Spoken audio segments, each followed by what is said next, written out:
इस वीडियो में हम प्रकृति कक्षा 5 के पार्ट 10 पेड़ पौधों का भोजन इस पाठ का संपूर्ण हल देखेंगे। इसके अभ्यास प्रश्नों का हल देखेंगे। सबसे पहला हमारा प्रश्न है, यहाँ पर प्रश्नों के उत्तर लिखिए। आपको इन प्रश्नों के उत्तर लिखने हैं। तो पहला प्रश्न आपसे पूछा गया है, कीटभक्षी पौधों के नाम लिखिए। तो कीटभक्षी पौधों के नाम हमने यहाँ पर लिख दिए हैं। ऐसे पौधे जो छोटे जीव जंतुओं को खा जाते हैं, जो छोटे कीट पतंगों को खा जाते हैं, वो कीटभक्षी पौधे कहलाते हैं। जैसे वीनस फ्लाई ट्रैप, नेपेंथिस, पिंगुइकुला, एल्ड्रोवांडा, ये इस तरह के सभी कीटभक्षी पौधे हैं। ये छोटे कीटों को अपने जाल में फंसा लेते हैं और फिर उन्हें खा जाते हैं। आगे देखते हैं। अगला प्रश्न है हमारा, पेड़ पौधे हमारे जीवन के लिए क्यों उपयोगी हैं। तो पेड़ पौधे हमारे लिए क्यों उपयोगी हैं, इस प्रश्न के उत्तर में आपको क्या लिखना है। देखिए, इस प्रश्न के उत्तर में हमने कई सारे बिंदु लिखे हैं। हमने इसमें लगभग 10 बिंदु लिखे हैं। आपको जो भी बिंदु आसान लगे, याद हो जाएं, उन्हें आप यहाँ से देख सकते हैं। तो सबसे पहले देखिए, पेड़ पौधों के बिना ना तो हमारा जीवन संभव है। धरती पर किसी भी जीव जंतु को यदि जीवित रहना है, किसी भी जीवधारी को यदि जीवित रहना है, तो पेड़ पौधों का होना बहुत ज़रूरी है। तो यहाँ पर हमने सबसे पहला बिंदु लिखा है, पेड़ पौधे हमारे लिए बहुत महत्व रखते हैं, क्योंकि यह हमारे जीवन का आधार होते हैं। इनसे हमें ऑक्सीजन नामक प्राणवायु प्राप्त होती है। इनसे हमें शुद्ध हवा भी प्राप्त होती है, जो हमारे स्वास्थ्य शरीर के लिए आवश्यक है। आगे क्या हमने लिखा है, पेड़ पौधों से हमें कई प्रकार की औषधियाँ प्राप्त होती हैं, जिनसे अनेक प्रकार की दवाइयों का निर्माण किया जाता है। इनसे हमें ईंधन और फर्नीचर आदि के लिए लकड़ियाँ प्राप्त होती हैं। पेड़ पौधों से हमें फल, फूल, सब्जियाँ, अनाज आदि प्राप्त होते हैं। पेड़ पौधों से हमें फल, फूल, सब्जियां और अनाज आदि प्राप्त होते हैं। पेड़ पौधों से हमें वर्षा प्राप्त होती है। पेड़ पौधों की वजह से ही वर्षा होती है। यह मिट्टी के कटाव को भी रोकते हैं। पेड़ पौधे मिट्टी के कटाव को भी रोकते हैं। पेड़ पौधे पृथ्वी को ग्लोबल वार्मिंग से बचाते हैं।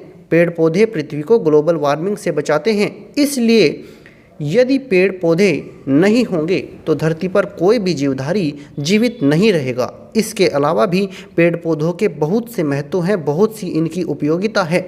इन्हें हम यहाँ पर लिख सकते हैं।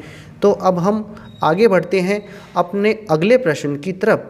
पौधे एवं जंतु एक दूसरे पर निर्भर हैं कैसे। देखिए, पौधे और जंतु एक दूसरे पर बहुत ही ज़्यादा निर्भर रहते हैं। ना तो पौधे अपना भोजन जंतुओं के बिना बना सकते हैं, और ना ही जंतु अपना भोजन पौधों के बिना प्राप्त कर सकते हैं। सबसे पहला बिंदु हमने लिखा है, पौधे अपना खाना स्वयं बनाते हैं, जबकि जंतु अपने खाने के लिए पेड़ पौधों पर निर्भर रहते हैं। तो ये जीव जंतु पेड़ पौधों पर निर्भर रहते हैं, तो ये इनकी पौधों पर निर्भरता है।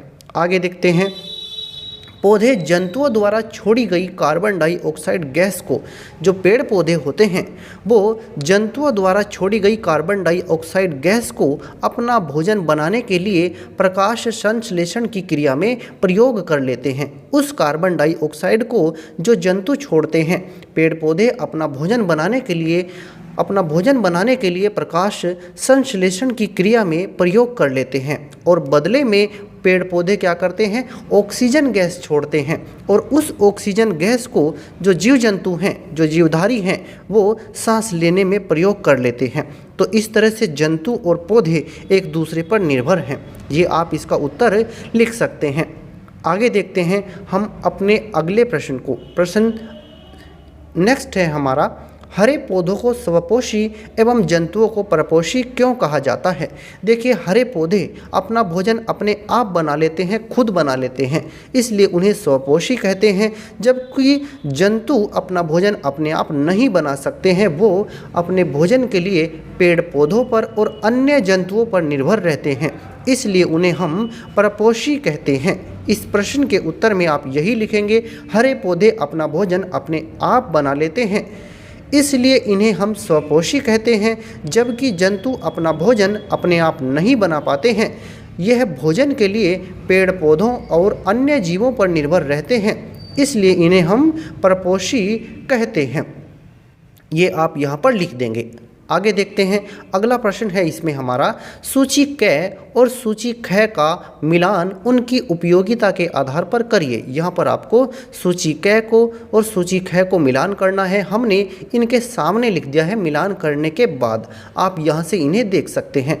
एक तरफ सूची क में जंतु दिए गए हैं और सूची ख में यहाँ इनकी उपयोगिता के बारे में आपसे पूछा गया है। जैसे भेड़ है, भेड़ की उपयोगिता है कि इससे हमें ऊन प्राप्त होता है, गाय से दूध प्राप्त होता है, बैल खेत की जुताई करता है, मुर्गी से अंडा प्राप्त होता है।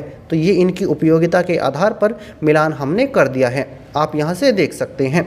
आगे बढ़ते हैं हम अपने अगले प्रश्न की तरफ। प्रश्न 3 है हमारा, नीचे दी गई तालिका में शाकाहारी, मांसाहारी एवं सर्वाहारी जंतुओं के नाम लिखिए। देखिए, सबसे पहले शाकाहारी जंतु, ऐसे जंतु जो केवल घास खाते हैं, फल फूल खाते हैं, पत्ते खाते हैं, वो शाकाहारी हैं। मांसाहारी जो मांस खाते हैं, और सर्वाहारी जो साग सब्जी भी खाते हैं और मांस भी खाते हैं, उन्हें हम सर्वाहारी जंतु कहते हैं। तो यहाँ पर शाकाहारी, मांसाहारी और सर्वाहारी जंतुओं को हमने अलग अलग तालिका में लिख दिया है। जैसे शाकाहारी में है गाय, हिरण, खरगोश।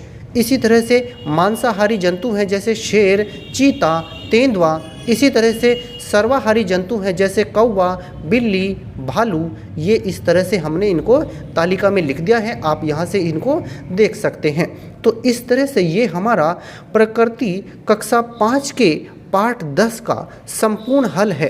अगर आपको यह वीडियो अच्छा लगा है तो कृपया करके इस वीडियो को आप लाइक और शेयर करें और हमारे चैनल को सब्सक्राइब ज़रूर करें।